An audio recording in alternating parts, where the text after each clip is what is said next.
옛날 옛적 조선의 하늘이 유난히 어둡고 무거웠던 시절의 이야기입니다. 임금의 권위는 점점 기울어가고 외척 세력이 조정의 앞뒤 좌우를 장악하여 백성들 위에 군림하던 때였습니다.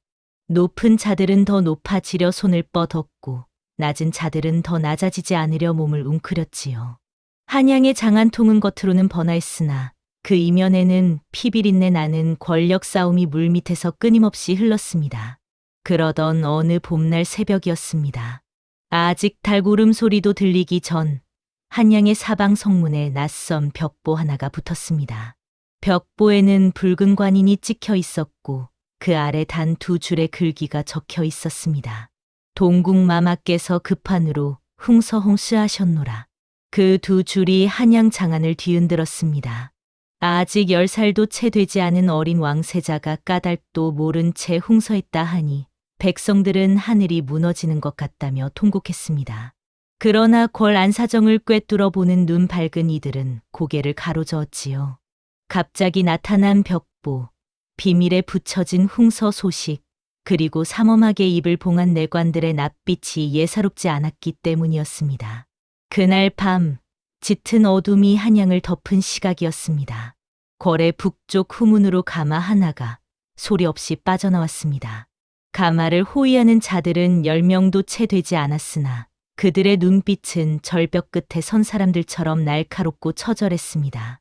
가마 안에서는 기척 하나 없었고 오직 흰 상복 자락이 가마 문틈 사이로 삐져나와 어둠 속에서 하늘거릴 뿐이었지요. 가마는 한양을 벗어나 동쪽으로 다시 북쪽으로 사람의 발길이 닿지 않는 험한 산길을 향해 쉼없이 나아갔습니다. 호위하는 자들은 뒤를 돌아보면서도 발걸음을 멈추지 않았습니다. 그들의 귀에는 멀리서 말발굽 소리가 들려오는 것 같았고 그 소리가 가까워질수록 그들의 심장은 더 빠르게 뛰었지요. 강원도 설악의 자락에 이르렀을 때 새벽 안개가 깊은 골짜기를 가득 채웠습니다. 안개 속에서 솟아오른 산봉우리들은 마치 거대한 문지기처럼 가마 일행을 내려다보고 있었습니다. 호위관 중 가장 연장자인 자가 가마 앞에 무릎을 꿇으며 낮게 읊조렸습니다. 저하, 이제 조금만 더 버텨 주시옵소서. 가마 안에서는 아무 대답도 없었습니다. 오직 새벽 산바람만이 답이라도 하듯 거세게 불어와 안개를 흩어놓을 뿐이었지요. 그 이야기가 여기서부터 시작됩니다. 설악산 자락 깊은 곳, 사람보다 짐승이 더 많이 다니는 외진 산골에 작은 오막살이 하나가 있었습니다. 지붕은 볏짚을 엮어 올렸고 흙벽은 비가 올 때마다 조금씩 무너져 내렸지요. 그러나 그 오막살이의 처마 밑에는 언제나 약초 다발이 주렁주렁 매달려 있었고 그 향이 얼마나 진하던지 다람 방향만 맞으면 한 마장 밖에서도 맡을 수 있을 정도였습니다. 그 오막살이의 주인은 11살짜리 사내아이 도리였습니다. 도리는 거친 삼배 적삼에 무릎이 닳고 다른 바지를 입고 다녔습니다. 이마에는 늘 낡은 수건을 동여매고 있었는데 그것은 가파른 비탈을 오르내릴 때 흘러내리는 땀을 막기 위한 것이었지요.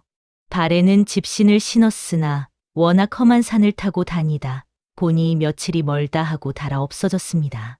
그런 도리를 보고 처음 오는 사람이면 누구나 가난하고 불쌍한 아이라 여겼습니다.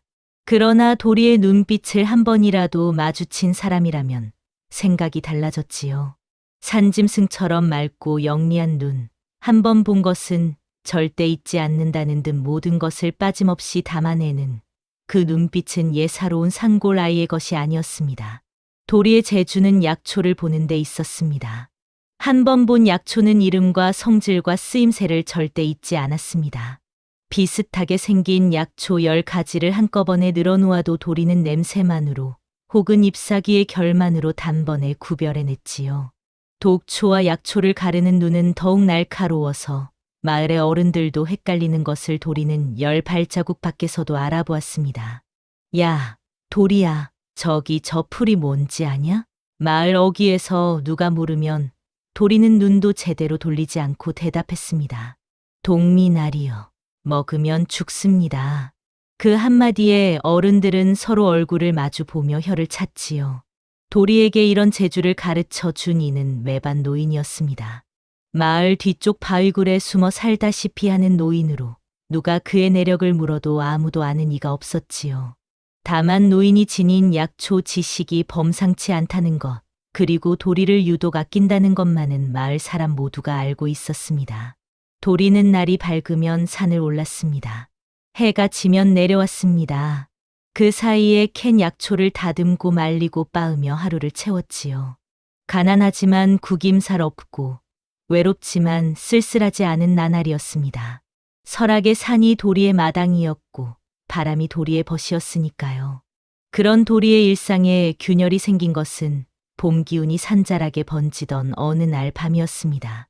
도리가 사는 산골 마을은 작고 외진 곳이었습니다. 집이라고 해봐야 오막살이 12어 채가 전부였고 주민 대부분은 화전을 일구거나 산에서 나무를 하며 근근히 살아가는 이들이었지요.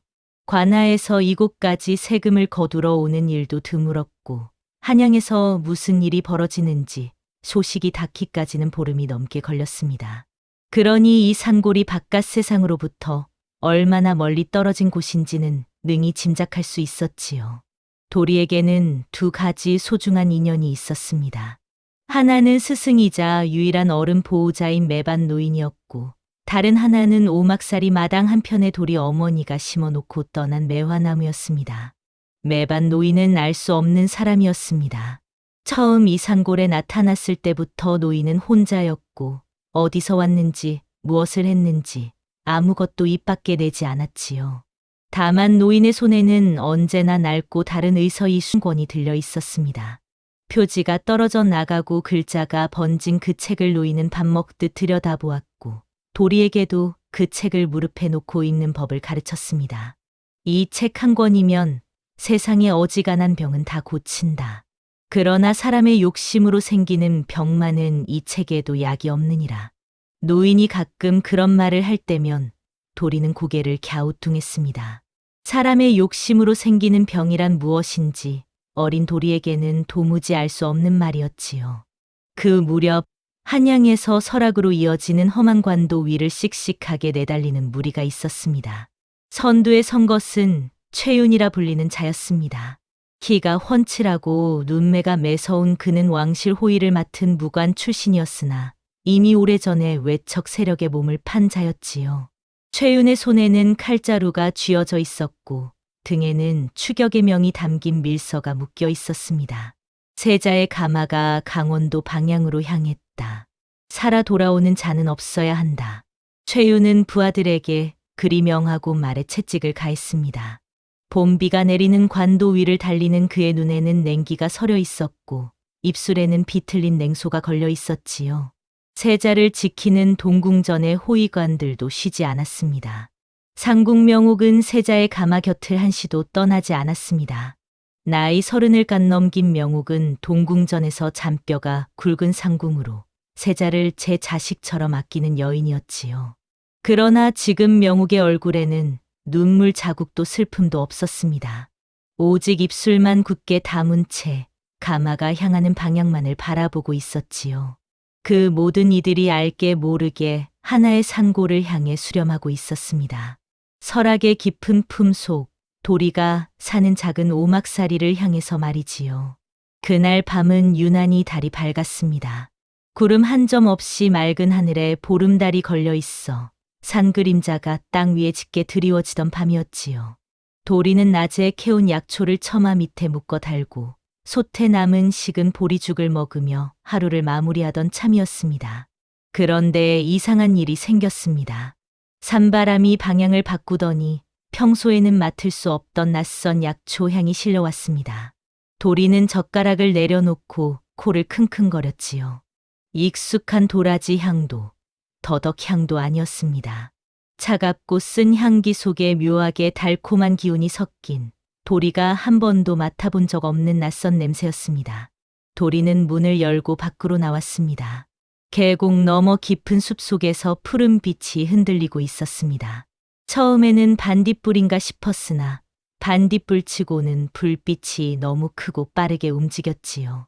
횃불이라기에는 색이 너무 푸르렀습니다. 불빛들은 서너 개가 무리를 지어 움직이다가 멈추었다가 다시 빠르게 이동했습니다. 저 길은 사람이 다니는 길이 아닌데 도리는 미간을 찌푸렸습니다. 계곡 너머의 험로는 발을 잘못 디디면 낭떠러지로 떨어지는 위험한 길이었습니다. 마을 사람들도 꺼리는 그 길을 누가 밤중에 횃불을 들고 지나간단 말인가요? 도리는 잠깐 망설였습니다. 그러나 타고난 호기심이 두 발을 움직였지요. 맨발로 마당을 가로질러 계곡 방향으로 걸음을 옮기는데 바닥에서 낯선 것이 발에 채였습니다. 허리를 굽혀 집어들었더니 붉은 피가 묻은 천 조각이었습니다. 고운 명주로 짜인 천으로 상골에서는 볼 수 없는 귀한 직물이었지요. 도리의 심장이 빠르게 뛰기 시작했습니다. 피 묻은 명주천을 손에 쥔 채 도리는 계곡 쪽으로 걸음을 빠르게 했습니다. 달빛이 도리의 뒤를 환하게 밝혀주었고 바람은 여전히 그 낯선 약초 향을 실어날랐지요. 이 밤이 도리의 평범한 일상을 영원히 바꾸어 놓을 밤이라는 것을 그때의 도리는 아직 알지 못했습니다. 계곡을 건너 한 마장쯤 들어가자 도리의 눈앞에 믿기 어려운 광경이 펼쳐졌습니다. 커다란 가마 하나가 소나무 아래 세워져 있었고 그 주위로 화려한 차림의 어른들이 쓰러져 있거나 기둥에 기대숨을 헐떡이고 있었습니다. 가마를 짊어지던 이들은 모두 지쳐 쓰러져 있었고 그 중 한 명은 옆구리에서 피가 흘러 땅을 적시고 있었지요. 그 가운데서 한 사내가 도리를 발견하고 비틀거리며 다가왔습니다.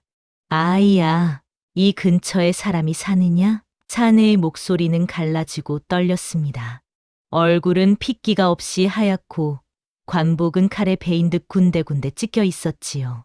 도리는 본능적으로 한 걸음 물러섰으나 사내의 눈에서 절박함이 읽혔습니다. 나쁜 사람이 아니다. 제발 부탁이다.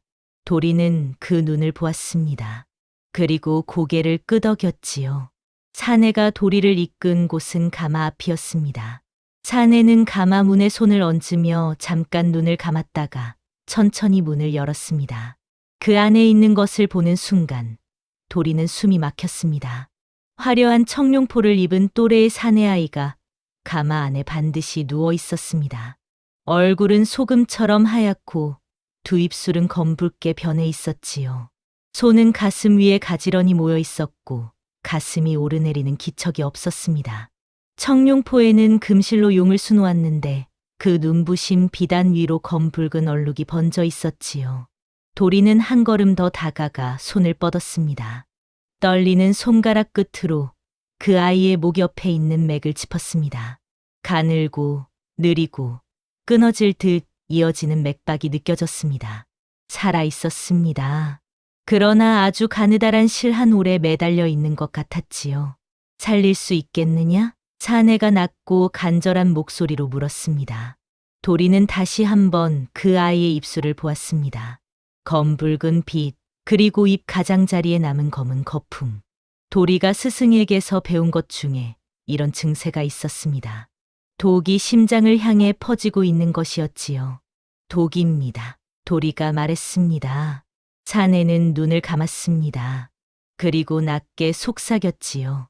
그렇다. 독이다. 이 아이를 살리지 못하면 조선의 사직이 무너진다. 도리는 그 말이 무슨 뜻인지 정확히 알지 못했습니다.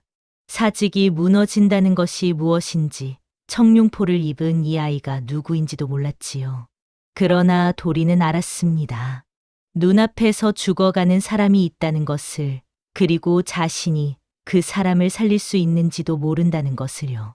도리는 뒤도 돌아보지 않고 뛰기 시작했습니다.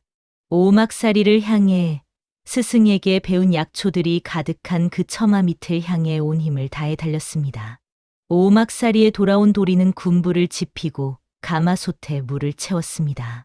손이 바빴습니다. 처마 밑에 매달아 놓은 약초 다발들을 하나씩 내리면서 도리는 머릿속으로 스승의 가르침을 빠르게 더듬었습니다. 독이 심장으로 퍼지고 있을 때, 입술이 검붉게 변했을 때, 검은 거품이 입가에 남았을 때, 어떤 약초를 쓰고, 어떻게 다리고, 어떻게 먹여야 하는가. 도리의 손은 떨리지 않았습니다. 마음이 무서운 것을 몸이 느끼지 못하도록 스스로를 단속하는 것.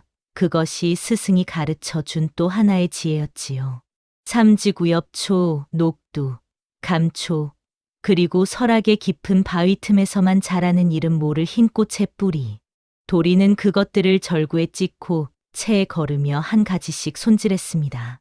호위관 사내가 도리의 뒤를 따라와 오막살이 문 앞에 서 있었습니다. 아이야, 내가 정말 이 아이를 살릴 수 있다고 생각하느냐? 도리는 절구질을 멈추지 않고 대답했습니다. 모릅니다. 그러나 아무것도 하지 않으면 확실히 죽습니다. 사내는 할 말을 잃고 잠시 서 있다가 조용히 물을 길어 오기 시작했습니다. 불이 피어오르자 솥 안에 물이 끓기 시작했습니다. 도리는 손질한 약초들을 하나씩 넣으며 냄새를 맡았지요. 타닥타닥 타오르는 불길이 오막살이 안을 환하게 밝혔습니다. 그 빛 속에서 도리의 눈빛은 그 어느 때보다 또렷했습니다. 관아에 알리면 어떻게 될지, 이 아이가 누구인지가 밝혀지면 자신에게 어떤 일이 닥칠지, 그런 생각들이 도리의 머릿속에 스치기는 했습니다. 그러나 그것은 잠깐이었지요. 죽어가는 사람 앞에서 두려움부터 계산하는 것은 도리가 배운 의술의 첫 번째 금기였습니다. 약이 다려지는 동안 도리는 가마 쪽으로 달려가 세자의 손발을 주무르고 가슴을 눌러 숨통을 열었습니다. 명옥 상궁이 도리의 곁에서 말없이 세자의 이마를 닦으며 도왔지요. 두 사람 사이에는 아무 말도 없었으나 서로의 마음이 한 방향을 향하고 있다는 것만은 분명했습니다. 탕약이 완성된 것은 밤이 깊어서였습니다. 도리는 약사발을 들고 세자의 입술에 조심스럽게 기울였습니다. 처음에는 흘러내렸고 두 번째는 목을 넘어갔으나 곧 도로 올라왔지요. 도리는 포기하지 않았습니다. 한 숟가락, 또 한 숟가락. 이 인내심을 가지고 약을 흘려넣으며 밤을 지켜나갔습니다. 불이 꺼지면 다시 지피고 약이 식으면 다시 데웠습니다. 그렇게 긴 밤이 흘렀지요. 탕약을 두 번째 다리던 중이었습니다. 오막살이 문이 소리도 없이 열리더니 낯익은 그림자 하나가 들어섰습니다. 매반 노인이었습니다. 노인은 갈대처럼 마른 몸에 낡은 두루마기를 걸치고 품 안에는 낡고 두꺼운 의서를 안고 있었지요. 평소에도 호련히 나타나고 호련히 사라지는 분이었으나 이렇게 한밤중에 찾아온 것은 처음이었습니다. 도리는 놀랐으나 내색하지 않았습니다. 스승님, 어찌 이 밤중에 오셨습니까? 노인은 대답하지 않았습니다. 그 대신 곧장 가마 쪽으로 걸음을 옮겨 세자의 얼굴을 내려다보았지요. 노인의 얼굴이 달빛 아래 굳어졌습니다. 주름진 눈썹이 미간 가운데로 모이고 무표정하던 입술이 가늘게 떨렸습니다. 노인은 오랫동안 세자의 얼굴을 들여다보았습니다. 스승님, 독이 심장으로 향하고 있습니다. 제가 삼지구엽초에 흰 뿌리를 섞어 다리고 있는데 이것이 맞습니까? 도리가 물었습니다. 그러나 노인은 약 이야기에는 대답하지 않았지요. 노인은 천천히 몸을 돌려 도리를 바라보았습니다. 그 눈빛이 평소와 달랐습니다. 칭찬하는 눈빛도 가르치는 눈빛도 아니었지요. 그것은 무언가를 두려워하는 눈빛이었습니다. 도리야, 예, 스승님. 이 아이를 살리는 약을 짓는 순간 너는 이승과 저승의 경계에 서게 될 것이다. 도리는 절구를 멈추지 않았습니다. 그리고 골의 피바람이 이 상고를 뒤덮을 것이야.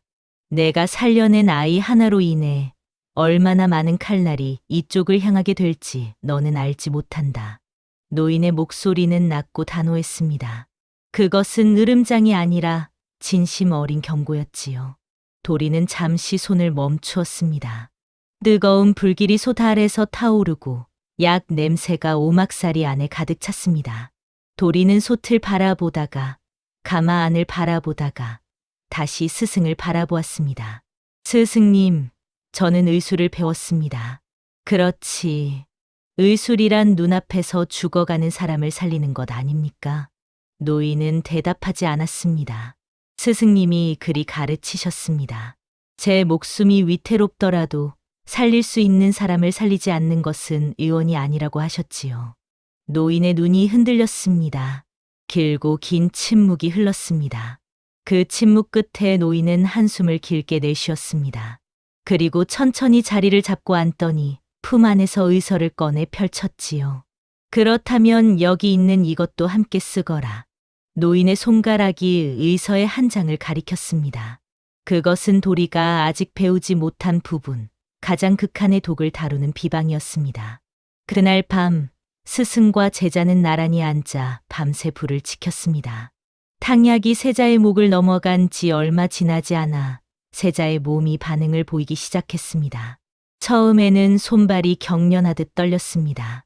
그 다음에는 등을 활처럼 휘며 몸 전체가 뒤틀렸지요. 명옥 상궁이 놀라 세자의 몸을 붙들었고 호위관도 달려와 다리를 잡았습니다. 놓으세요. 도리가 말했습니다. 짧고 단호한 한마디였지요. 하지만 이러다 다치시면 독이 빠져나오려는 겁니다. 막으면 안 됩니다. 도리는 무릎을 꿇고 세자의 곁에 바짝 붙어 앉았습니다. 경련이 얼마나 심한지 세자의 이마에서 식은땀이 비 오듯 흘렀고 입술에서는 검은 거품이 계속 일었습니다. 숨소리는 가늘다가 굵어지기를 반복했지요. 도리는 세자의 손목을 잡았습니다. 맥을 짚으면서 동시에 손을 꽉 쥐었지요. 버텨라, 버텨야 한다. 도리는 그 말을 소리로 내지 않았습니다. 다만 손에 힘을 실었지요. 그렇게 2시즌 천이 흘렀습니다. 세자의 몸부림이 점점 약해졌습니다. 경련이 잦아들고 굳어있던 얼굴 근육이 풀리기 시작했지요.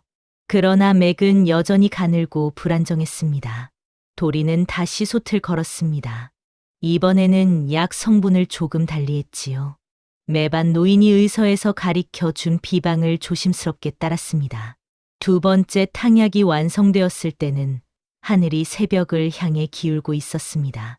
세자에게 2번째 약을 먹이는 과정은 더 고됐습니다. 세자의 목이 굳어 있어 약이 잘 넘어가지 않았지요. 도리는 자신의 손가락으로 세자의 목을 가만히 눌러 연동운동을 도왔습니다. 그 짓을 20번, 30번 반복하며 한 모금씩 약을 넘겼지요. 호위관이 도리의 어깨에 손을 올렸습니다. 아이야, 내가 지쳐 쓰러지겠구나. 잠깐이라도 쉬어라. 조금 있다가 쉬겠습니다. 도리는 눈도 들지 않고 대답했습니다. 눈이 충혈되고 손가락 끝이 마비되는 느낌이었으나 도리는 멈추지 않았지요.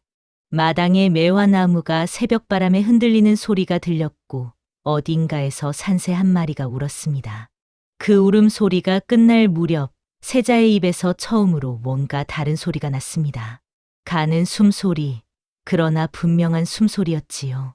도리는 귀를 기울였습니다. 틀림없었습니다. 세자가 숨을 쉬고 있었습니다. 새벽빛이 산등성이를 물들이기 시작할 무렵 세자가 눈을 떴습니다. 검붉던 입술이 조금씩 본래의 빛을 찾아가고 굳어있던 손가락이 가느다랗게 꿈틀거렸지요. 명옥 상궁이 숨을 죽이고 지켜보다가 손으로 입을 막으며 눈물을 흘렸습니다. 세자의 눈동자가 초점을 잃은 채 천장을 향하다가 서서히 도리의 얼굴 위에 머물렀습니다. 여기가 저승이냐? 떨리는 목소리였습니다. 어린 목소리였지요. 저승이냐? 아니면 내 할바마마의 곁이냐? 도리는 피식 웃었습니다. 어이가 없어서가 아니라 그 헛소리가 그저 반가워서였지요. 저승은 아닙니다. 설악산골의 오막살이입니다. 세자는 한동안 멍하니 있다가 천천히 몸을 일으키려 했습니다. 그러나 힘이 없어 팔이 떨렸지요. 도리가 손을 내밀었으나 세자는 그 손을 밀쳐냈습니다. 손대지 마라. 그리고 이어서 세자의 눈빛이 달라졌습니다. 아까까지 몽롱하던 눈이 순식간에 날카로워지더니 세자는 품 안에서 비수를 꺼내 들었습니다. 손이 떨려 제대로 쥐지도 못하는 비수였지만 그것을 향하는 방향은 분명했습니다. 너는 누구냐? 내가 어찌 여기 있느냐? 명옥 상궁이 앞으로 나섰습니다. 저하, 이 아이가 저하를 살렸습니다. 진정하시옵소서. 세자의 눈이 명옥 상궁과 도리 사이를 오갔습니다. 비수를 쥔 손의 떨림이 멈추지 않았지요. 내가 누군지 알고 있느냐? 도리는 솔직하게 대답했습니다. 모릅니다. 다만 귀한 분이신 것은 압니다. 청룡포가 보통 옷이 아닌 것쯤은 알 만큼은 컸습니다. 세자는 잠시 멈췄습니다. 그리고 낮고 단호하게 말했지요. 이 청룡포를 당장 없애야 한다. 어딘가에 묻어라. 이 산골에 내가 있다는 것이 알려지면 우리 모두 죽는다. 도리는 고개를 끄덕였습니다. 알겠습니다. 그런데 도련님, 비수는 내려놓으셔야겠습니다. 아직 손에 힘이 없어 제 눈에 찌르실 수가 없으니 쓸모가 없고 무엇보다 기력을 회복하셔야 합니다. 세자는 잠시 도리를 노려보다가 천천히 비수를 내려놓았습니다. 도리는 서둘러 청룡포를 챙겼습니다. 마당 한편 매화나무 아래 흙을 파고 청룡포를 깊이 묻었지요. 새벽바람이 불어와 막 피어나기 시작한 매화꽃이 하나를 흙 위에 살며시 내려놓았습니다. 마치 그것이 비밀을 지키겠다는 산의 약속처럼요. 세자가 가마에서 내려와 제 발로 걸음을 떼기까지 사흘이 걸렸습니다. 처음 하루는 오막살이 안에서 눈만 껌뻑였고 둘째 날은 문지방까지 나와 앉았으며 셋째 날에는 마당 안을 천천히 걸었지요. 도리는 매 끼니마다 미음을 쏘아 올렸고 하루에 2번씩 맥을 짚어 상태를 살폈습니다. 문제는 세자를 어떻게 숨기느냐였습니다. 명옥상궁과 호위관이 의논한 끝에 내린 결론은 한양으로 돌아갈 때를 대비하여 일단 신분을 완전히 감추고 이 산골에 머무는 것이었습니다. 그러기 위해서는 세자가 평범한 산골 아이처럼 보여야 했지요. 세자의 이름은 이준이었습니다. 그러나 그 이름조차 쓸 수 없었습니다. 내 이름을 빌려다오. 어느 날 이준이 도리에게 말했습니다. 도리는 어리둥절했지요. 제 이름을요? 당분간 나도 도리라 불리겠다. 아니, 그러면 헷갈리겠구나. 이준은 잠깐 생각하더니 말했습니다. 나는 돌쇠라 하겠다. 도리는 피식 웃었습니다. 조선에서 가장 귀한 신분이 가장 흔한 이름을 택하다니요. 그날부터 이준은 도리의 허름한 옷을 빌려 입었습니다. 고운 명주 저고리 대신 거친 삼배 적삼, 비단 바지 대신 무릎 나온 배 바지를 입으니 얼핏 보기에는 그저 평범한 산골 아이처럼 보였지요. 다만 걸음걸이와 말씨가 너무 단정하여 도리는 이준에게 팔자 걸음을 흉내내도록 가르쳤고 말끝을 조금 흐리도록 했습니다. 그 과정이 이준에게는 퍽 낯설고 불편했으나 시간이 지나면서 조금씩 익숙해졌습니다. 두 소녀는 함께 산을 올랐습니다. 도리는 이준에게 약초를 보여주었습니다. 어디에 무엇이 자라는지, 향으로 구별하는 방법은 무엇인지, 같이 생겼으나 독인 것과 약인 것은 어찌 가르는지를 하나하나 알려주었지요. 이준은 그것을 단 한 번에 외웠습니다. 도리도 약초에 밝았지만 이준은 이미 배운 것을 응용하는 데 있어 더욱 빨랐습니다. 도련님은 총명하십니다. 도리가 자기도 모르게 말하자 이준이 얼굴을 붉혔습니다. 돌쇠라 부르라 하지 않았느냐. 예, 돌쇠의 형. 이준은 잠시 형이라는 호칭에 어색해하다가 이내 눈빛이 부드러워졌습니다. 궁궐에서는 누구도 그를 그렇게 부르지 않았지요. 함께하는 날들이 쌓이면서 두 소년 사이의 말로 표현하기 어려운 것이 자라났습니다. 이준은 처음에는 경계하고 거리를 두었으나 도리의 꾸밈없는 성품에 조금씩 마음을 열었지요. 도리는 이준이 어떤 신분인지를 알면서도 그것을 의식하지 않고 편하게 대했습니다. 어느 저녁 두 소년이 계곡 바위에 나란히 앉아 발을 물에 담그고 있을 때였습니다. 이준이 먼저 말을 꺼냈습니다. 나는 평생 저 하늘을 저렇게 편하게 본 적이 없었다. 붉게 물드는 노을, 아래 설악의 봉우리들이 자줏빛으로 빛나고 있었습니다. 계곡물 소리가 두 소년의 발을 간지럽혔지요. 그럼 이제 매일 보시면 됩니다. 도리가 아무렇지 않게 말했습니다. 이준은 대답하지 않았지만 그 입가에 희미한 미소가 걸렸습니다. 그것은 궐에서 한 번도 지어본 적 없는 미소였지요. 평화는 오래가지 않았습니다. 산골에서의 열흘째 되던 날 새벽, 마을 어귀에서 개 짖는 소리가 연달아 들렸습니다. 도리는 잠결에 그 소리를 듣고 눈을 떴지요. 산골의 개들은 짐승에게는 크게 짖지 않습니다. 낯선 사람 냄새가 날 때 그렇게 짖지요. 도리는 이준을 흔들어 깨웠습니다. 도련님, 일어나셔야 합니다.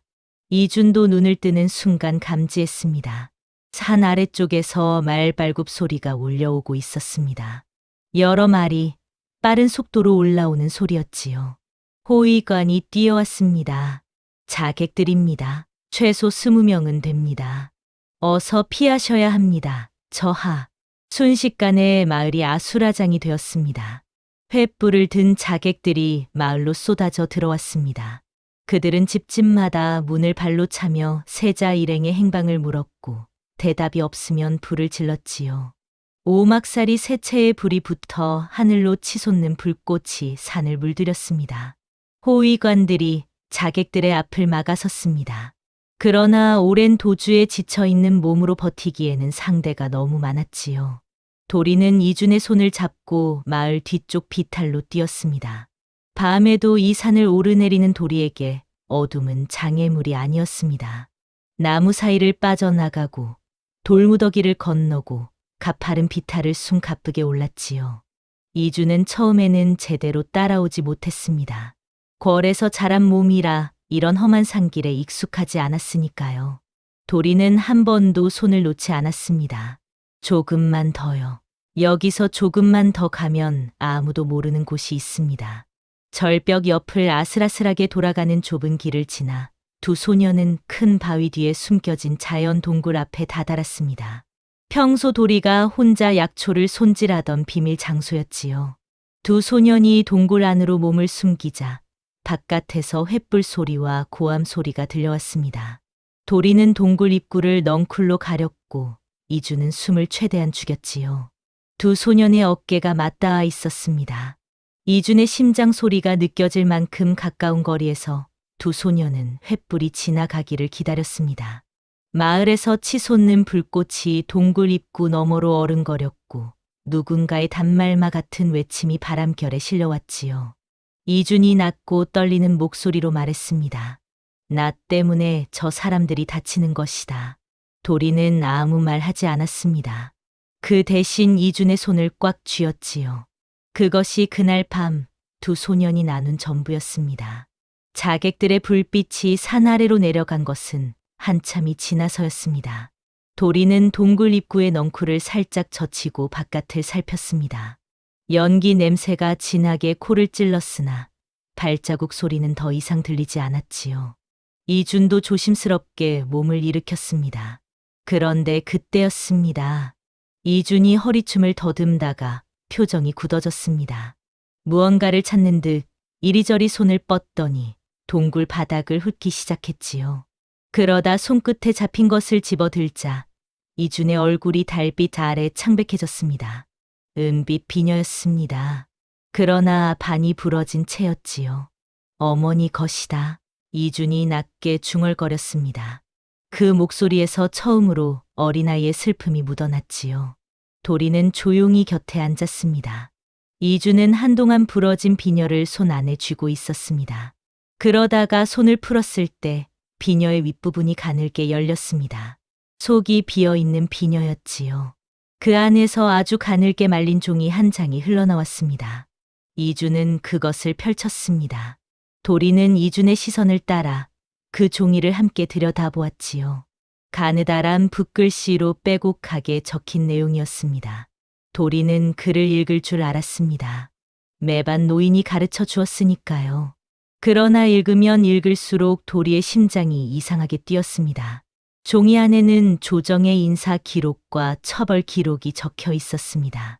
외척 세력이 숙청한 관료들의 이름, 그들을 제거하기 위해 꾸민 죄목들, 그리고 그 중에 한 이름이 눈에 들어왔습니다. 어의 김봉헌, 세자 독살 미수 혐의, 사약 집행 후 유배지에서 사망. 도리는 손가락이 굳어지는 것을 느꼈습니다. 김봉헌. 그것은 도리가 아주 어릴 적, 아직 어머니가 살아있을 때 들었던 이름이었습니다. 어머니가 임종 전에 손을 잡고 말했지요. 내 아버지는 억울하게 돌아가셨다. 언젠가 그것을 밝혀주거라. 도리는 어머니가 왜 그런 말을 했는지 그때는 몰랐습니다. 자신의 아버지가 어이였다는 것도 몰랐지요. 어머니는 아버지의 이야기를 끝내 다 하지 못하고 눈을 감았으니까요. 그런데 그 이름이 여기 있었습니다. 세자 독살 미수의 죄를 뒤집어 쓰고 사약을 받은 그 어이가 도리의 아버지였습니다. 도리야. 이준이 도리의 굳은 얼굴을 보며 낮게 불렀습니다. 도리는 천천히 고개를 들었습니다. 눈이 뜨겁게 달아오르는 것을 느꼈으나 울지 않았습니다. 도련님, 제가 이 종이를 잠깐 보아도 되겠습니까? 동굴 안에서 두 소녀는 오랫동안 말이 없었습니다. 바깥에서는 바람 소리가 불었고 아직 꺼지지 않은 마을의 불이 멀리서 하늘을 붉게 물들이고 있었지요. 도리는 종이를 손에 쥔 채 벽에 등을 기대고 앉았습니다. 이주는 그런 도리를 조용히 바라보았지요. 내 아버지 이름이 거기에 있었구나. 이준이 먼저 말했습니다. 어떻게 알았는가 물을 필요가 없었습니다. 도리의 얼굴이 모든 것을 말해 주었으니까요. 예, 내가 어릴 때 들은 이야기가 있다. 궁에서 세자의 독살 혐의를 어이에게 뒤집어 씌웠다는 이야기. 그 어이는 결백하다 주장했으나 듣는 자가 없었다. 도리는 그 말을 듣고 눈을 감았습니다. 결백하다 주장했으나 듣는 자가 없었다. 그 한 문장이 도리의 가슴 한켠에서 오랫동안 알 수 없는 무게로 눌러왔던 것을 한꺼번에 뒤흔들었습니다. 어머니가 도리를 낳고 얼마 지나지 않아 세상을 떠난 것도, 도리가 이 산골 끝에서 홀로 자라게 된 것도, 매반 노인이 이름도 밝히지 않고 이 외진 곳에 숨어 도리를 거둔 것도, 모든 것이 그 한 사건으로 이어지고 있었던 것이지요. 도리는 천천히 눈을 떴습니다. 그 눈빛이 달라졌습니다. 산짐승처럼 영리하고 맑던 눈빛에 어른의 것과 같은 결의가 더해졌지요. 도련님, 말해라. 저는 아버지의 죄명이 억울한 것임을 밝혀야 합니다. 그리고 도련님을 독살하려 한 자들이 아버지를 죽인 자들과 같은 무리임을 알게 되었습니다. 이주는 고개를 끄덕였습니다. 나 역시 그들에게 빚진 것이 있다. 내가 살아 돌아가면 반드시 그것을 갚겠다. 두 소년의 눈이 마주쳤습니다. 그 시선 속에서 아이들의 우정과는 다른 무거운 약속 같은 것이 조용히 맺어졌습니다. 도리는 품 안에서 매반 노인의 의서를 꺼냈습니다. 그것을 두 손으로 가슴에 꼭 품었지요. 아버지의 손이 닿았을지도 모르는 의술의 지식이 담긴 그 책이 그 순간만큼은 단순한 책이 아닌 것처럼 느껴졌습니다. 이날부터 도리는 달라졌습니다. 단순히 죽어가는 사람을 살리는 것이 아니라 죽음을 만든 자들의 음모를 밝혀내겠다는 더 큰 목적이 도리의 가슴 안에 뿌리를 내렸으니까요. 동굴에 숨어든 지 이틀째 되던 날, 명옥 상궁이 마을 쪽으로 정탐을 나갔다가 돌아와 낯빛이 하얗게 질린 채 입을 열었습니다. 저하, 큰일이 났습니다. 이주는 말없이 명옥을 바라보았습니다. 한양에서 온 자가 마을 사람에게 전한 소식입니다. 이미 한양에서는 저하의 장례가 치러졌다 합니다. 그것도 가짜 시신으로요. 동굴 안에 침묵이 떨어졌습니다. 명옥 상궁이 이를 악물며 이어 말했지요. 더한 것이 있습니다. 외척 영수 이도경이 새 세자를 책봉하겠다는 선포가 있었다 합니다. 사흘 후 인정전에서 책봉식을 열 것이라 했습니다. 사흘. 그 말이 동굴 벽에 메아리 쳤습니다. 이준의 얼굴에서 감정이 지워졌습니다. 슬픔도 분노도 두려움도 오직 냉정하고 차가운 결의만이 남았지요. 그렇다면 우리에게 사흘이 있다. 이준이 말했습니다. 저하, 그러나 지금 상태로는 명옥, 나는 살아있다. 이준은 일어섰습니다. 삼배 적삼을 입고 집신을 신은 채였으나 그 눈빛만큼은 산골 아이의 것이 아니었지요. 내가 살아있는 한 가짜가 내 자리를 차지하도록 두지 않겠다. 그들이 음모를 꾸민 것처럼 나도 한양으로 가야 한다. 도리는 이준의 말을 듣고 고개를 끄덕였습니다. 그것은 더 이상 도망이 아니었습니다. 이제 두 소녀는 한양을 향해 스스로 걸어 들어가야 했습니다. 죽었다고 알려진 세자가 상골 아이와 함께 자신의 생존을 증명하기 위해서요. 그것이 얼마나 위험한 일인지는 두 소년 모두 알았습니다.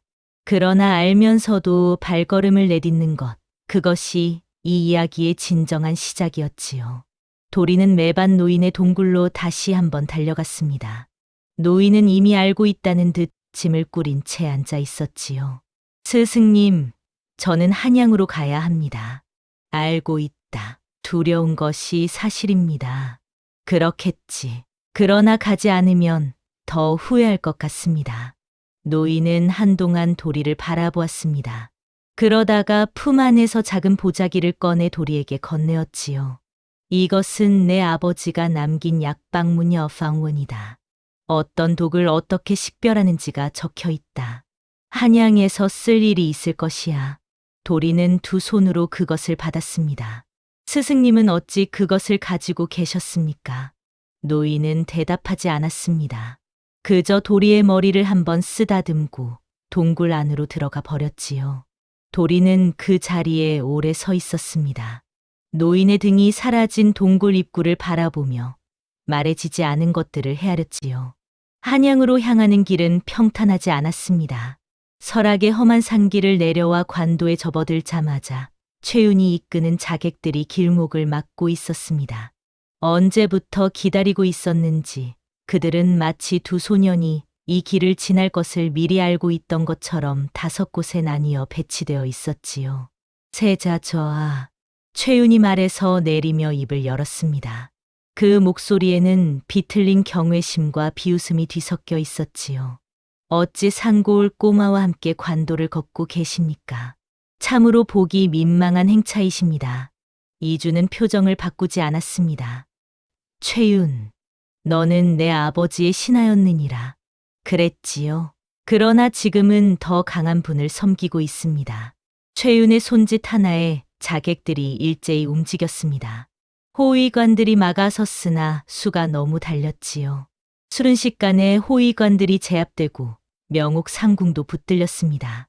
그 혼란 속에서 자객 2명이 도리를 잡았습니다. 이준이 뒤를 돌아보았을 때 도리가 2 팔을 잡혀 칼 앞에 서 있었습니다. 최윤이 천천히 걸어왔습니다.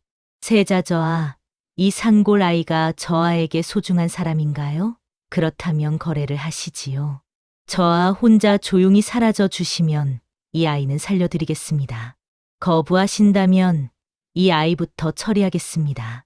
도리는 칼날이 목 가까이에 닿아 있음에도 이준을 바라보았습니다.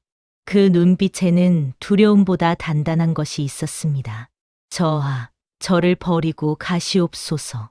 도리가 말했습니다. 목소리가 떨렸으나 말 자체는 또렷했지요. 저는 괜찮습니다. 저하께서 한양에 도달하셔야 합니다. 저는 상골 아이일 뿐이지만 저하는 사직을 지켜야 합니다. 어서 가시옵소서. 이준의 얼굴이 굳어졌습니다. 가야 했습니다. 이성이 그렇게 말하고 있었지요. 한 사람을 위해 나라 전체를 포기할 수는 없었습니다. 그러나 이준의 발이 움직이지 않았습니다. 도리와 함께 산을 타고 함께 약초를 캐고 함께 동굴에서 숨을 죽였던 그날들이 이준의 가슴을 눌렀습니다. 자신의 목숨 하나가 아니라 이 아이의 목숨 하나가 지금 저울 위에 올라 있었지요. 최윤이 비웃었습니다. 세자저하, 어서 결정하십시오.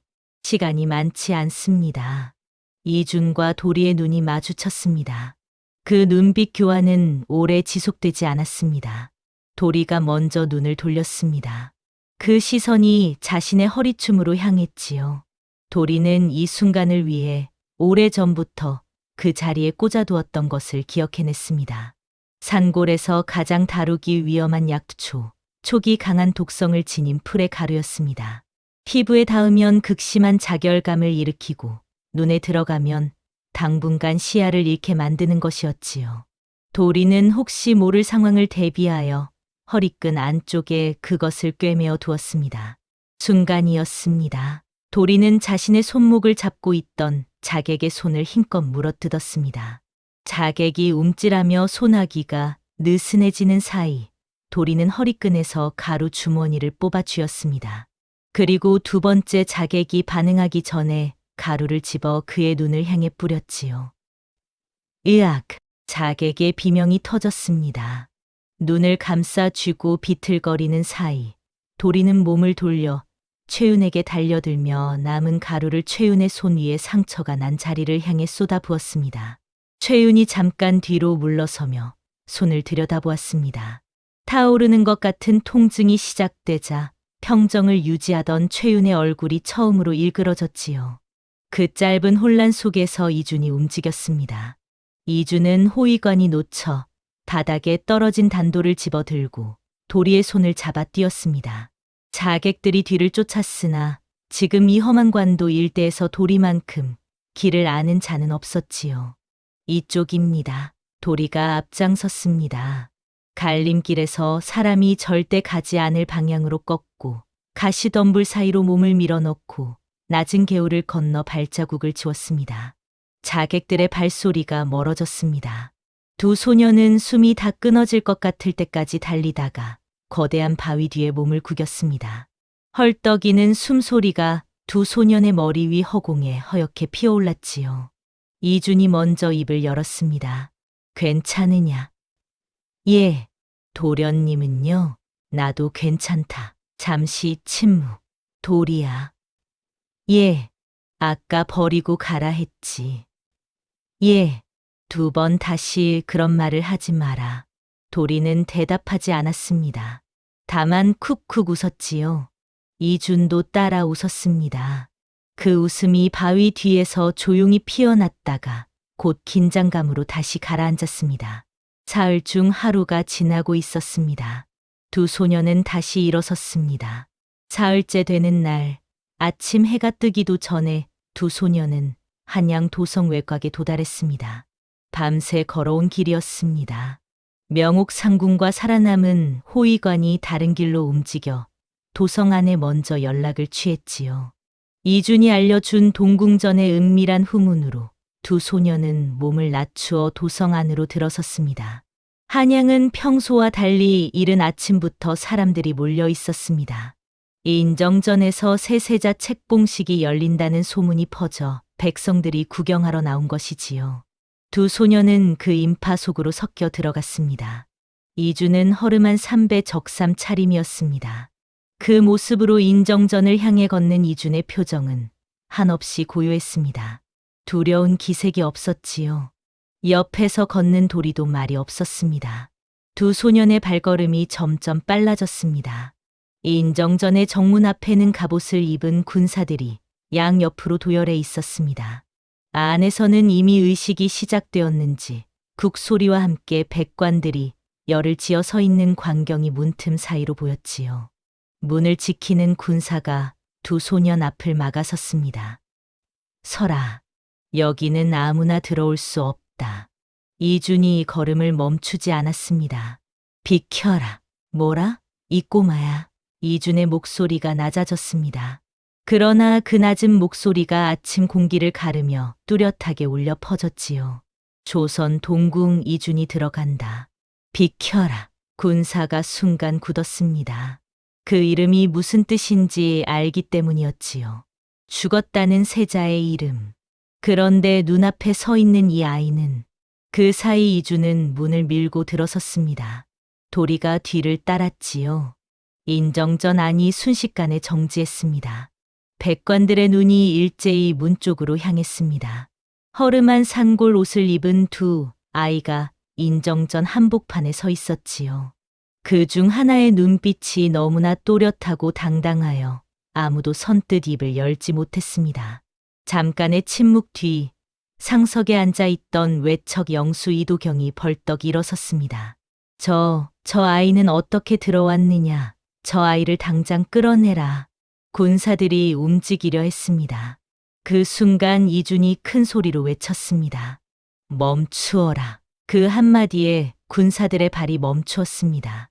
명령에 익숙한 자의 목소리가 가진 힘이었지지요. 이주는 정중앙으로 걸어 나갔습니다. 그리고 고개를 들어 옥좌를 향해 바라보았습니다. 옥좌에 앉은 이가 아들의 모습을 보는 순간 그 눈이 크게 벌어졌습니다. 아바마마, 이준의 목소리가 떨렸습니다. 처음으로 떨렸지요. 소자, 살아 돌아왔습니다. 인정전이 술렁였습니다. 이도경은 칼을 뽑으라 소리쳤고 군사들은 갈팡질팡했습니다. 이준을 따르던 신하들이 앞으로 나서며 자객들을 막았지요. 혼란의 한복판에서 이준이 뒤를 돌아보았습니다. 도리가 품 안에서 무언가를 꺼내 이준에게 건네었지요. 매반 노인이 준 아버지의 약방문과 동굴에서 발견한 비녀 속의 기록이었습니다. 이준은 그것을 두 손에 들고 다시 앞을 바라보았습니다. 소자가 독살당할 뻔한 증거가 여기에 있습니다. 그리고 그 독이 누구의 손에서 나왔는지도 낱낱이 밝혀드리겠습니다. 이도경의 얼굴이 햇빛으로 변했습니다. 그것이 시작이었습니다. 인정전의 혼란이 가라앉는 데에는 꽤 오랜 시간이 걸렸습니다.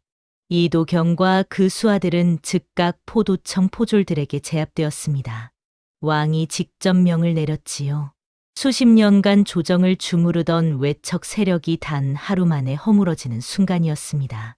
그러나 모든 것을 밝혀내기 위해서는 증거가 필요했습니다. 이주는 도리를 불렀습니다. 가마를 묻은 자리를 기억하느냐? 예, 도련님, 기억합니다. 그 안에 묻어두었던 청룡포가 있다. 내가 독을 토해낸 흔적이 남아있는 그것이 지금 가장 중요한 물증이다. 도리는 즉시 움직였습니다. 명옥 상군과 함께 사람을 이끌고 설악의 산골로 달려갔지요. 매화나무 아래 흙을 파자 그 안에서 금실 자수가 선명한 청룡포가 나왔습니다. 검붉게 굳어있는 얼룩이 그대로 남아있었지요. 그것이 한양 궁중 어이들 앞에 놓였습니다. 어이들은 청룡포에 남은 얼룩을 면밀히 살폈습니다. 해독에 쓰인 약초의 성분도 함께 분석했지요. 도리가 달인 약이 정확히 어떤 독에 대응한 것인지, 그 독이 어디서 왔는지를 거슬러 올라가는 작업이었습니다. 결과는 분명했습니다. 독의 성분은 궐 안수라간에서만 구할 수 있는 특정 식물의 농축액이었습니다. 그것을 세자의 수라에 탄 자, 그리고 그 명을 내린 자가 외척 세력의 핵심 인물이었음이 밝혀졌지요. 동시에 도리 아버지의 약방문이 판결을 뒤집었습니다. 10여 년 전 세자 독살 미수 혐의로 사약을 받은 어의 김봉원이 남긴 약방문에는 그 독의 성분과 해독 방법이 이미 기록되어 있었습니다. 그는 독을 탄 자가 아니라 독을 발견하고 치료하려 했던 자였던 것이지요. 그를 범인으로 모함한 자가 누구인지도 기록 안에 고스란히 남아 있었습니다. 이도경과 그 선대 세력이 스스로 남긴 기록이 스스로를 죽이고 있었습니다. 도리는 그 모든 과정을 조용히 지켜보았습니다. 인정전에서 증거가 제시되고 조정의 관원들이 웅성거리고 왕이 진노하는 그 광경을 오막살이 마당 한켠에서 본 것처럼 소녀는 그저 바라보기만 했지요. 아버지의 이름이 이제야 바로 세워지고 있었습니다. 모든 것이 밝혀진 후 조정의 봄이 왔습니다. 이도경을 비롯한 외척 세력의 핵심 인물들은 대역죄로 엄벌에 처해졌습니다. 수십 년간 조정의 혈관을 막고 있던 독이 한꺼번에 빠져나가는 것처럼 오랜 탁기가 거치고 맑은 기운이 궐 안을 돌기 시작했지요. 어의 김봉원에게는 사후 영의정이 추증되었습니다. 그 소식을 들은 도리는 한양 어느 처마 아래에 홀로 앉아 있었습니다. 눈물이 났습니다. 이번에는 참지 않았지요. 억울하게 죽은 아버지가 누군지도 모르는 채 자란 세월 동안 마음 깊은 곳에 가두어 두었던 것들이 한꺼번에 터져나왔습니다. 한참 울다가 고개를 들었을 때 이준이 서 있었습니다. 언제부터 와 있었는지 이준은 말없이 도리의 옆에 앉았습니다. 그리고 아무 말 없이 도리가 울음을 다 쏟을 때까지 곁에 있었지요. 어느 날 이준이 도리를 불렀습니다. 도리야, 내 곁에 남아라. 이준의 목소리는 낮았으나 간절했습니다. 대궐의 내의원이 되어 나를 지켜주어라. 내 아비가 했어야 할 일을 내가 대신 이어받아 주면 좋겠다. 도리는 잠시 생각했습니다. 그것이 얼마나 큰 자리인지, 얼마나 명예로운 일인지는 알았지요. 어린 소년이 꿈꿀 수 있는 것보다 훨씬 큰 것이었습니다. 그러나 도리는 조용히 고개를 저었습니다. 도련님, 저는 궐의 사람이 되기에는 설악의 흙이 너무 많이 배어 있는 것 같습니다. 이주는 잠시 말이 없었습니다.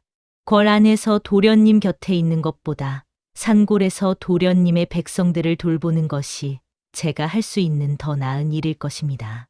이준의 눈에 아쉬움이 가득 찼습니다. 그러나 그 아쉬움 너머로 도리다운 대답이라는 것을 아는 긍지도 함께 있었지요. 그렇다면 어쩔 수 없이 이준이 말했습니다. 다만 한 가지만은 허락하여라. 설악에 돌아가거든 오막살이 마당의 매화나무를 잘 돌보아다오. 그 나무를 볼 때마다 내가 너를 생각하겠다. 도리는 웃었습니다. 예, 도련님, 꽃이 피면 알려드리겠습니다. 두 소년이 마지막으로 눈을 마주쳤습니다. 신분도 처지도 다른 두 아이가 독살과 추격과 혼란 속에서 함께 걸어온 그 길이 이제 각자의 방향으로 나뉘려 하고 있었지요. 작별은 조용했습니다. 거창한 말도 긴 인사도 없었습니다. 다만 이준이 품 안에서 작은 것을 꺼내 도리의 손에 쥐어 주었지요. 부러진 비녀의 반 조각이었습니다. 어머니의 유품 중 하나였지요. 이것은 내가 가져라. 내 덕에 이것이 제 역할을 다했다. 도리는 그것을 손안에 꼭 쥐었습니다. 세월은 흘렀습니다. 이주는 현명한 세자로 다시 현명한 군주로 성장했습니다. 외척 세력이 물러난 조정에서 이주는 백성을 먼저 살피고 억울한 자의 말을 먼저 들으며 치세를 쌓아갔지요. 그의 신하들은 가끔 이상한 점을 발견했습니다. 전하께서 백성의 병을 이야기할 때, 약초에 대해 이야기할 때 유독 눈빛이 달라진다는 것을요. 설악의 깊은 산골에는 여전히 약초 향이 가득했습니다. 오막살이는 조금 더 손이 가해졌습니다. 흙벽이 새로 발려졌고 지붕의 볏짚도 새 것으로 얹혔지요. 그러나 처마 밑에 주렁주렁 매달린 약초 다발은 변하지 않았습니다. 그 향이 멀리까지 퍼진다는 것도요. 마을 사람들은 오막살이의 주인을 작은 의원 도련님이라 불렀습니다. 도리는 날마다 산을 올랐습니다. 예전처럼 약초를 캐고 다리고 말렸습니다. 그러나 이제 그 약이 향하는 곳은 달랐지요. 돈이 없어 의원을 찾지 못하는 이 산을 내려오기 힘든 노인, 어린아이를 데리고 먼 의원까지 갈 수 없는 어머니. 도리는 그들의 집 앞에 직접 약을 놓아두거나 직접 찾아가 맥을 짚었습니다. 대가를 받지 않았습니다. 어찌 돈을 받지 않소? 마을 사람들이 물으면 도리는 웃으며 대답했지요. 아픈 사람 앞에서 셈을 하는 것은 의원이 아니라 장사치입니다. 그것은 매반 노인의 말이기도 했고 아버지의 말이기도 했으며 도리 자신의 말이기도 했습니다. 매반 노인은 어느 해 봄 조용히 자취를 감추었습니다. 바위굴에 가보면 노인이 쓰던 자리는 깨끗이 비워져 있었고 다만 의서 한 권만이 남아 있었습니다. 표지에 아무 글씨도 없는, 그러나 도리가 어릴 때부터 보아온 바로 그 책이었지요. 노인이 남긴 마지막 가르침이었습니다. 오막살이 마당의 매화나무는 봄이 오면 어김없이 피었습니다. 흐드러지게 피어나는 흰 꽃들이 마당 가득 향기를 채울 때면 도리는 한양 쪽을 바라보았습니다. 이준이 그 나무를 생각하며 도리를 기억하듯 도리도 꽃을 보며 이준을 기억했지요. 어느 봄날 아침, 마을 아이 하나가 숨이 넘어가도록 뛰어와 외쳤습니다. 도련님, 한양에서 행차가 왔어요. 큰 가마가 왔어요. 도리는 약을 다리다 말고 마을 어귀로 나갔습니다. 과연 마을 어귀에 행차가 와 있었습니다. 화려하지 않고 조촐한 행차였으나 그 앞에 선 이를 보자 도리는 발걸음을 멈추었습니다. 이준이었습니다. 여전히 눈빛만큼은 산골 시절 그대로였습니다. 다만 얼굴이 조금 자랐고 그 어깨가 넓어져 있었지요. 약초 향이 멀리서도 마치더구나. 이준이 먼저 말했습니다. 오시리라 생각했습니다. 도리가 웃으며 대답했습니다. 매화가 피었다 하지 않았더냐. 올해는 유난히 많이 피었습니다. 보러 오시겠습니까? 두 사람은 나란히 오막살이를 향해 걸었습니다. 한 명은 조선에서 가장 높은 신분이었고 한 명은 산골에 이름 없는 의원이었습니다. 그러나 그 걸음의 무게는 똑같았지요. 마당에 다다랐을 때 매화나무는 온통 흰 꽃으로 뒤덮여 있었습니다. 향기가 산바람을 타고 사방으로 번졌고 꽃잎 몇 개가 바람에 실려 두 사람의 어깨 위에 내려앉았습니다. 이준이 나무를 오래 바라보다가 입을 열었습니다. 도리야.